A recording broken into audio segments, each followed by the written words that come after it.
Hello student, आज मैं आपको क्लास 10th की जीव विज्ञान का जो फर्स्ट चैप्टर है लाइफ प्रोसेस जीव प्रोग्राम कहते हैं जिसे, उसका एक टॉपिक है उत्सर्जन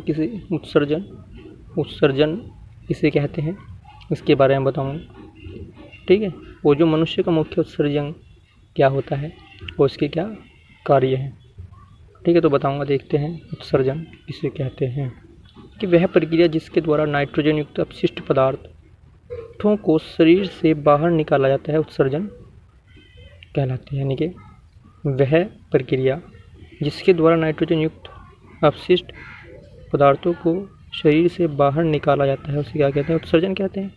और जो अंग इन नाइट्रोजन युक्त पदार्थों को शरीर से बाहर निकालते हैं, जैसे यूरिया, अमोनिया आदि को शरीर से बाहर निकालते हैं, उन्हें उत्सर्जन कहते हैं। और जो ये अंग होते हैं, ऑर्गन्स ये आपस में मिलकर एक तंत्र यानी कि सिस्टम बनाते हैं, जिसे उत्सर्जित तंत्र कहते हैं। तो अब देखते हैं, जो मनुष्य का जो मुख्य उत्सर्जन होता है वह वरक होता है, किडनी होती है।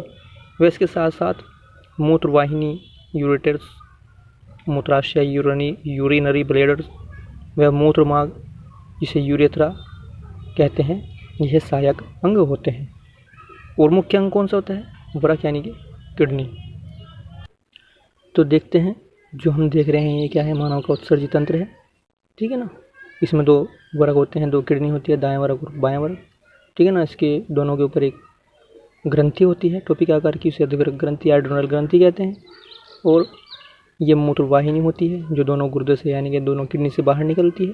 जो मूत्राशय, जो मूत्र होता है मूत्राशय में इकट्ठा होता है, वो मूत्र मार्ग के द्वारा बाहर निकाल दिया जाता है। तो क्या था, मानव का उत्सर्जित तंत्र। ये सिस्टम क्या है, मानव का उत्सर्जित तंत्र या एक्सक्रीशन सिस्टम। तो देखते हैं वरक के बारे में पढ़ते हैं हम। वरक यानी किडनी। देखिए, वरक जो होता है मनुष्य का मुख्य उत्सर्जन होता है, जो इससे देखिए यह है वरक की संरचना है।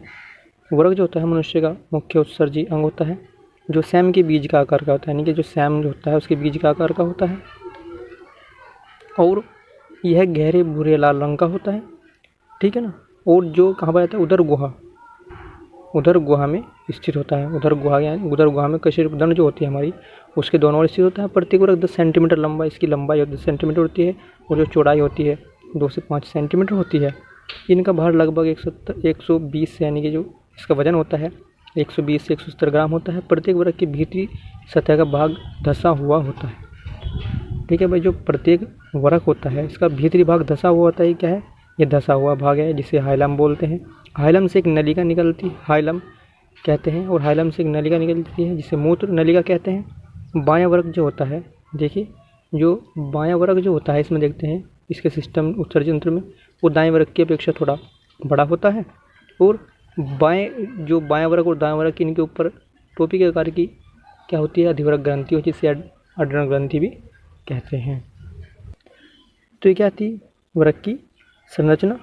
ठीक है भाई, ये क्या थी, वरक की संरचना। तो देखते हैं, ये पिरामिड होता है, इसे बोलते हैं। ये हाइलम होता है धंसा हुआ भाग, ये मेडुला होता है, ये कोर्टेक्स होता है इसके अंदर, और ये पेल्विस होता है। तो ये वरक की संरचना। तो इसमें देखते हैं, जो वरक जो होता है इसकी क्रियाविधि देखते हैं कि किस तरह से ये हमारे ब्लड में से यानी कि रुधिर में से यूरिन को अलग करता है। नाइट्रोजन जो अपशिष्ट पदार्थ होते हैं उन्हें किस तरह से अलग करता है। तो देखते हैं, जो वरक रुधिर से यूरिया, यूरिक अम्ल आदि को शरीर से बाहर निकालता है। प्रत्येक वरक में 10 लाख प्रकानों यानी कि नेफ्रॉन्स पाए जाते हैं, जो निस्संदेह यानी कि फिल्ट्रेशन का काम करते हैं, यानी कि फिल्टर का काम करते हैं, मतलब छानने का काम करते हैं। प्रत्येक वरक नलिका 4 मुख्य भागों बोमेन संपुट, समीपस्थ कुंडलित नलिका, हैनले लूप व दूरस्थ कुंडलित नलिका से मिलकर बनी होती है।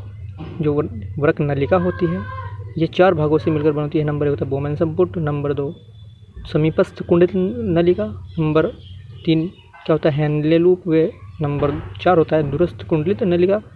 ठीक है, तो जो बोमेन संपुट क्या होता है, प्यालेनुमा आकृति होती है, गड्ढे में कोशिका गुच्छ गले मेरुलस स्थित होता है। जो बोमेन संपुट होता है इसकी यह आकृति प्यालेनुमा होती है। उसके गड्ढा जो होता है उसमें क्या होता है, केशिका गुच्छ यानी गलो मेरुलस स्थित होता है। इनके द्वारा रुधिर से नाइट्रोजन युक्त पदार्थ जैसे यूरिया व यूरिन को छानकर मूत्र मार्ग के द्वारा शरीर से बाहर निकाला जाता है। इसीलिए वरक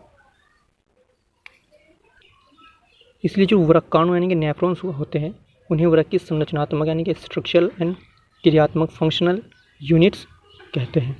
तो अब देखते हैं वृक्क के कार्य, फंक्शंस ऑफ किडनी। देखते हैं जो वृक्क के कार्य निम्नलिखित हैं। नंबर 1 क्या होता है, ये रुधिर को की जो पीएच होती है उसे नियमित बनाए रखता है।